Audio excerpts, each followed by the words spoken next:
కరీంనగర్లోని రాజశ్రీ ఫంక్షన్ హాల్లో శనివారం ఆల్ఫోర్స్ విద్యా సంస్థల ఆధ్వర్యంలో ఉమెన్స్ అవేర్నెస్ కార్యక్రమం నిర్వహించారు. ఈ కార్యక్రమంలో ఆల్ఫోర్స్ విద్యా సంస్థల అన్ని బ్రాంచ్లకు చెందిన విద్యార్థినులు పాల్గొన్నారు.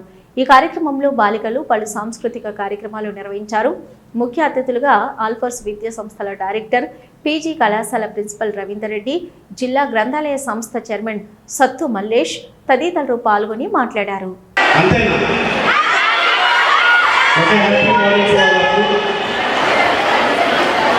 సో ఈరోజు అరువేల ప్రోగ్రామ్ ముఖ్య అతిథిగా వచ్చేసినటువంటి సత్తు మల్లేశ్వర్ గారికి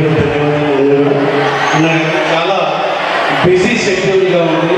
వాస్తవంగా నిన్నటి వరకు డైరీగా ఉన్నారట.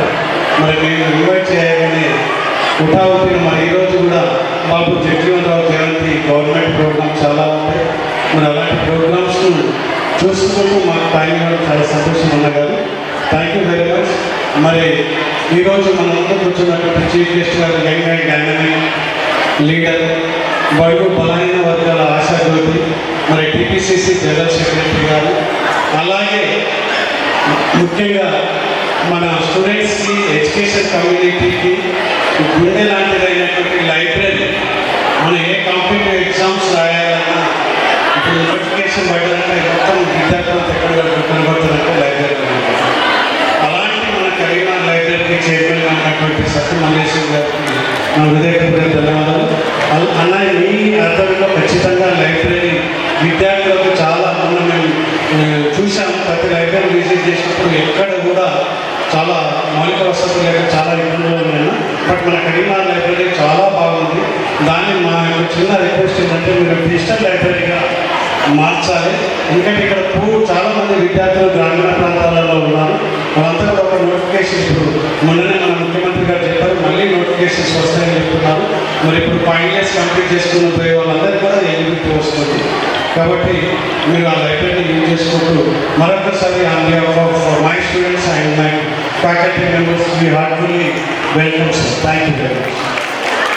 మరి ఈరోజైతే నాకు అయితే ఏదో ఫేర్వెల్ పార్టీలో లేకపోతే కాలేజ్ డే లాగా అనిపిస్తలేదు. మనం 25 years కంప్లీట్ చేసుకున్నాం కదా, ఇది సిల్వర్ జూబ్లీ సెలబ్రేషన్ ఏమో అనిపిస్తుంది. రియల్గా heartfully congratulations juniors. You arranged a wonderful farewell party to your seniors. గతంలో ఈ 25 years వరకు ఇలా ఎవరు కూడా అరేంజ్ చేయాలి. మనం ఇప్పుడే 25 years కంప్లీట్ చేసుకుంటున్నాం. వాస్తవంగా మనం సిల్వర్ జూబ్లీ సెలబ్రేషన్ కూడా చేసుకునేది ఉండే, బట్ వేరియస్ రీజన్స్ వల్ల మనం చేసుకోలేకపోయాము. మరి అదేదో చిన్నగా మినీ సిల్వర్ జూబ్లీ సెలబ్రేషన్ చేసుకున్నట్టు చాలా బ్రహ్మాండంగా ఏర్పాటు చేశారు. దానికి second years especially organising team of students farewell party. Actually, I am really appreciating you all.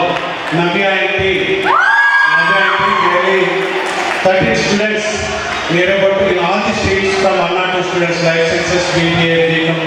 Last 4 days they are doing very. ఈ రోజు ఒక నిరుపేద దళిత కుటుంబంలో పుట్టినటువంటి వ్యక్తి కులరహిత సమాజం కోసం, అనగారిన వర్గాల హక్కుల కోసం స్వతంత్రోద్యమంతో పాటుగా స్వతంత్రానంతరం సమాజ స్థాపన కోసం పోరాటం చేసినటువంటి వ్యక్తి మాజీ భారత ఉప ప్రధాని బాబు జగ్జీవన్ రావు జయంతి సందర్భంగా ఆయనను స్మరించుకోవాల్సినటువంటి అవసరం ఎంతైనా ఉంది. ముఖ్యంగా మీ విషయానికి వస్తే, ఎవరైతే డిగ్రీ కంప్లీట్ చేసుకొని ఒక ఆశయాలతో లక్ష్యాలతో ముందుకు ఎవరైతే వెళ్తున్నారో వాళ్ళకి నేను ఒక 2 విషయాలు చెప్పదలుచుకుంటున్నాను. ఎందుకంటే మీరు ఎప్పుడైతే డిగ్రీ కంప్లీట్ చేసుకొని ముందుకు వెళ్తుంటారో ఈ యొక్క దశ, ఈ యొక్క 2-3 years టైం పీరియడ్ అనేది చాలా అత్యంత ముఖ్యమైనటువంటి దశ. ఎందుకంటే మీరు ఫర్ ఎగ్జాంపుల్ డిగ్రీ కంప్లీట్ చేసుకున్న తర్వాత మీరు ఒక చౌరస్తాలో, ఒక బస్ స్టాండ్లో నిల్చున్నటువంటి పరిస్థితి.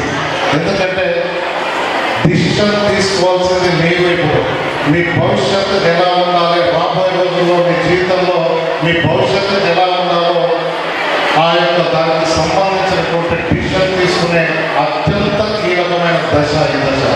బస్ స్టాండ్లో నిల్చున్నటువంటి మీరు బస్ స్టాండ్లో నిల్చొని హైదరాబాద్ పోవాలా, వరంగల్ పోవాలా, నిజామాబాద్ పోవాలా, హైదరాబాద్ పోవాలా, ఎక్కడికి వెళ్ళాలనే డిసిషన్ తీసుకోవాల్సింది మీరు. కాబట్టి ఈ డిసిషన్ తీసుకునే సందర్భంలో ఈ ఏజ్లో మనం ఏ నిర్ణయం తీసుకున్నా కూడా అది కరెక్ట్గానే అనిపిస్తుంది. కాబట్టి మీరు ఎప్పుడైనా కూడా ఈ యొక్క 3 సంవత్సరాలు అనేది మీ భవిష్యత్తే దేశ భవిష్యత్తు. ఎందుకంటే ఆనాడు మహనీయులు అన్నారు, భావి పౌరులే రేపటి దేశ నిర్మాతలు అనేసి. అంటే మీ భవిష్యత్తు బాగుంటేనే భారతదేశ భవిష్యత్తు బాగుంటుంది. కాబట్టి ఈ 2-3 సంవత్సరాల్లో మీరు తీసుకునేటటువంటి నిర్ణయాలు అనేది అత్యంత కీలకం చాలామందికి. ఎందుకంటే ఇప్పుడు మీరు కంప్లీట్ చేసిన తర్వాత కొంతమంది ఉన్నత విద్య కోసం పోస్ట్ గ్రాడ్యుయేషన్కి వెళ్తారు, కొంతమంది గవర్నమెంట్ జాబ్ ప్రిపరేషన్కి వెళ్తారు, కొంతమంది సాఫ్ట్వేర్ ఆర్గనైజేషన్కి వెళ్తారు, కొంతమంది న్యూ ఎంటర్ప్రీనియర్గా మీరు వెళ్ళాలనుకుంటారు. ఈ సందర్భంలో మీ యొక్క శక్తికి తగ్గట్టుగా, అంటే మీ కష్టపడే తత్వం మీ యొక్క శక్తికి తగ్గట్టుగా మీరు తీసుకునే నిర్ణయం ఉంటే యూ కెన్ గో ఎనీవేర్. మీరు మీ జీవితంలో ఏదైనా సాధించగలుగుతారు, ఎంత దూరమైనా వెళ్ళగలుగుతారు. కానీ మీరు తీసుకునేటటువంటి నిర్ణయం కావచ్చు, మీ ఆలోచన విధానం కావచ్చు, ఎప్పుడైనా కూడా అవుట్ ఆఫ్ ది బాక్స్ ఆలోచించాలి.